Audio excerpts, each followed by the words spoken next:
Salam jumpa pendengar FM yang diberkati Tuhan. Apa kabar saudara pagi ini? Kembali kita berjumpa dalam kasih karunia Tuhan bersama saya Pendeta Junrialo secara live. Kita menikmati satu hari lagi yang Tuhan berikan dan anugerahkan kepada setiap kita. Dan saya percaya kita semua ada di dalam waktu yang menjadi anugerah Tuhan bagi kita. Maka kita perlu mempergunakan waktu-waktu yang ada dengan bijaksana supaya kita tekun mencari wajah Tuhan di tengah-tengah semua aktivitas kegiatan kita seharian. Kita boleh memandang Tuhan dan melakukan segala sesuatu seperti untuk Tuhan dan bukan untuk manusia. Dan saya percaya bahwa ketika kita ada dan hidup dalam situasi yang kita hadapi, apapun itu pada saat ini, tetap hati kita bersyukur. Karena ucapan syukur adalah sesuatu hal yang dikehendaki Tuhan.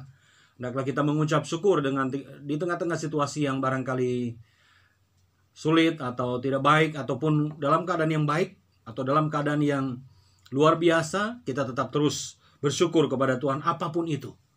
Karena itulah yang dikehendaki Allah dalam Kristus Yesus Tuhan kita. Bapak Ibu Saudara sekalian, pagi ini saya ingin membahas satu bagian berkaitan dengan keutuhan manusia. Manusia memiliki tubuh, jiwa, dan roh. Dan ketika kita memahami itu, kita perlu memberi keseimbangan dalam hidup kita berkaitan dengan apa yang menjadi hal-hal yang kita lakukan di dalam diri kita, baik secara tubuh, jiwa, maupun roh. Saya ingin membaca di dalam kitab 1 Tesalonika pasal yang ke-1 atau pasal ke-5, 1 Tesalonika 5 ayat 22, 23, 24. 1 Tesalonika 5 ayat 23, 24, demikian bunyi firman Tuhan. 1 Tesalonika 5 ayat 23, 24, dengarkan, perhatikan, simak baik-baik firman Tuhan ini. Supaya kita mengerti ayat-ayat firman Tuhan ini. 1 Tesalonika 5 ayat 23-24. Demikian bunyi firman Tuhan. Semoga Allah damai sejahtera menguduskan kamu seluruhnya. Dan semoga roh, jiwa, dan tubuhmu terpelihara sempurna dengan tak bercacat pada kedatangan Yesus Kristus Tuhan kita. Ia yang memanggil kamu adalah setia. Ia juga akan menggenapinya. Sekali lagi 1 Tesalonika 5 ayat 23-24. Semoga Allah damai sejahtera menguduskan kamu seluruhnya. Dan semoga roh, jiwa, dan tubuhmu, perhatikan, roh, jiwa, dan tubuhmu terpelihara sempurna dengan tidak bercacat pada kedatangan Yesus Kristus Tuhan kita. Ia yang memanggil kamu adalah setia. Ia juga akan menggenapinya. Bapak Ibu Saudara sekalian, pendengar FM yang diberkati Tuhan dimanapun Anda berada, di dalam ayat yang ke-23 ini kita mengerti dan dengan jelas kita tahu bahwa tubuh manusia, hidup manusia memiliki 3 unsur atau 3 aspek yang kemudian di dalam dunia teologi disebut trikotomi. Manusia memiliki tubuh, jiwa, dan roh. Jadi ada 3 bagian dalam diri manusia secara umum dikenal dengan konsep trikotomi, tubuh, jiwa, dan roh. Maka kita perlu memperhatikan setiap bagian masing-masing dari 3 unsur itu. Tubuh adalah berkaitan dengan fisik manusia. Kalau manusia ingin hidup damai sejahtera, seperti ayat 23 dikatakan, semoga Allah damai sejahtera menguduskan kamu seluruhnya. Dan semoga tubuh, roh, jiwa, dan tubuh terpelihara sempurna dengan tidak bercacat pada kedatangan Yesus Kristus Tuhan kita. Jadi kalau kita ingin mendapatkan damai sejahtera, kalau kita ingin mendapatkan sukacita, kalau kita ingin mendapatkan ketenangan dalam hidup, maka kita perlu memberi keseimbangan dalam 3 unsur dalam hidup kita. Pertama, tubuh. Tubuh adalah bagian fisik manusia, jasmani manusia. Maka untuk mendapatkan damai sejahtera dan sukacita kita perlu menjaga tubuh kita. Kita perlu merawat tubuh kita. Kita tidak boleh merusak tubuh kita. Bukankah dalam kitab Korintus juga dikatakan tubuhmu adalah bait Roh Kudus, di mana Allah diam di dalam diri kita. Jadi kita perlu merawat, kita perlu menjaga, kita perlu memperhatikan tubuh kita secara fisik. Dengan makan makanan yang sehat, dengan berolahraga, dengan tidak mengabaikan kondisi fisik kita. Kita perlu merawat, kita perlu menjaga, karena itu adalah bagian dalam diri kita. Kalau dibagi di dalam persentase 100%, maka tubuh itu memiliki ya mungkin kira-kira 32,5 atau 33,3% terdiri dari tubuh, fisik manusia. Kita perlu menjaga itu. Apalagi di tengah-tengah situasi yang ada pada zaman sekarang ini. Di tengah-tengah mewabahnya virus corona misalnya. Kita perlu menjaga fisik kita. Kita perlu menjaga tubuh kita. Kita perlu merawat tubuh kita. Karena itu ada sepertiga bagian dalam diri kita. Kalau terjadi ketidakseimbangan, misalnya tubuh kita sakit, maka totalitas hidup kita juga akan bermasalah. Maka kita perlu menjaga fisik kita, tubuh kita, jasmani kita. Karena itu adalah bagian sepertiga dari hidup manusia.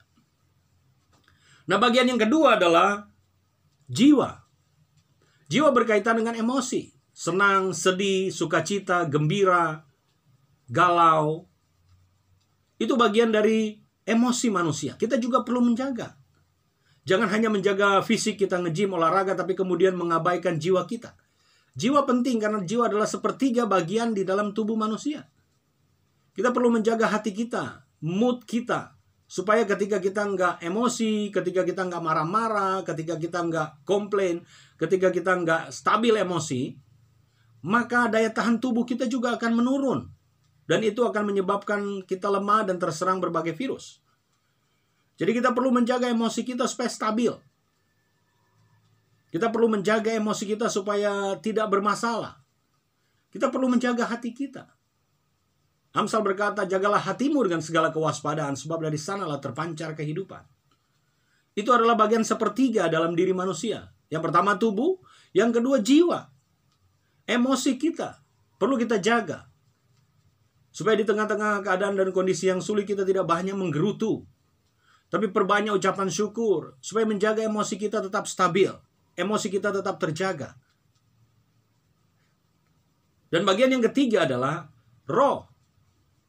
Spirit. Kita perlu menjaga roh kita juga.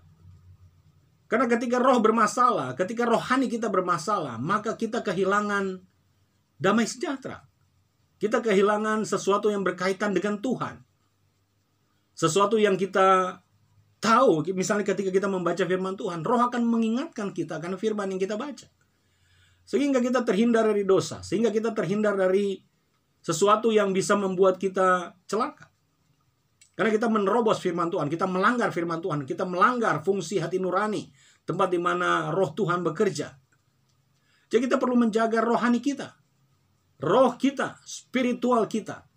Dengan memiliki hubungan yang dekat dengan Tuhan, memperbanyak doa-doa kita. Karena itu adalah bagian dari sepertiga hidup manusia. Kalau roh kita bermasalah, rohani kita bermasalah, maka jiwa kita juga bermasalah dan fisik kita akan bermasalah. Jadi secara seimbang kita harus menjaga tiga fungsi di dalam diri manusia yang Tuhan sudah berikan kepada kita. Seperti kata Paulus di dalam 1 Tesalonika 5 ayat 23 ini. Semoga Allah damai sejahtera menguduskan kamu seluruhnya. Dan semoga roh, jiwa, dan tubuhmu terpelihara sempurna dengan tak bercacat pada kedatangan Yesus Kristus Tuhan kita. Dia yang memanggil kamu adalah setia, ia juga akan menggenapinya. Kalau kita ingin mendapatkan damai sejahtera yang utuh, kita perlu menjaga keseimbangan tiga unsur, tiga bagian penting dalam hidup manusia. Tubuh, fisik, jiwa, emosi manusia atau perasaan manusia, dan roh manusia. Spiritual manusia, rohani manusia. Kita perlu menjaga iman kita makin kuat. Daya tahan tubuh kita akan juga menjadi lebih kuat kalau kita beriman kepada Tuhan. Karena hati yang gembira adalah obat yang manjur. Maka mari kita menjaga di tengah-tengah situasi seperti sekarang ini untuk kita menjaga tubuh, jiwa, dan roh kita secara sempurna, secara baik, secara holistik, secara komprehensif, secara utuh. Supaya kita dapat mempermuliakan Tuhan dan menyambut Dia menjelang kedatangan Kristus yang kedua kali. Kalau ini yang kita lakukan, maka Allah damai sejahtera akan menaungi kita mulai pagi ini bahkan sampai selama-lamanya. Baik Bapak Ibu Saudara sekalian, sekarang arahkan tubuh, jiwa, dan rohmu kepada Tuhan dan terimalah dua berkat pagi ini. Kiranya berkat dari Allah Bapa, kasih karunia dari Tuhan Yesus Kristus, persekutuan pimpinan dan kuasa Roh Kudus menyertai dan memberkati kita, tubuh, jiwa, dan roh kami, tubuh, jiwa, dan roh kita terpelihara sempurna menjelang hari Tuhan yang mendekat. Mulai pagi ini dan bahkan sampai selama-lamanya kita menerima berkat Tuhan secara utuh dalam hidup kita dimanapun kita berada. Haleluya. Amin. Saya Pendeta Junialo menyampaikan salam. Tuhan memberkati. Selamat pagi. Shalom.